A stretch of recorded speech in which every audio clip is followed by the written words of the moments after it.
I tako smo bili onda 3 godine u Partizanima, zapravo 2,5.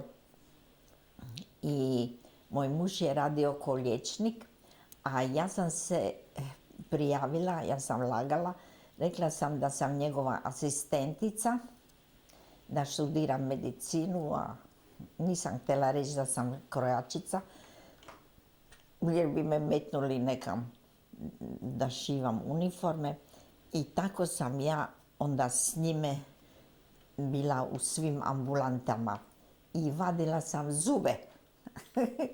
Kad je došao jedan puta jedan Ličanin, stari, s bradom i brkovima, i kaže, a moj muž je taj dan morao ići u vojsku vaditi zube.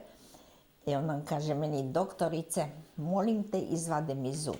A ja njemu, ja nisam doktorica, ja sam samo asistentica, ja ne znam vaditi zube. On kaže, daj klešta, ja ću si sam izvaditi. Pa dobro, ako ćeš i sam izvaditi, bom ti rađe ja. I ja sam mu izvadila zub i onda sam otvorila ordinaciju, ko treba vaditi zube? I tako sam vadila zube.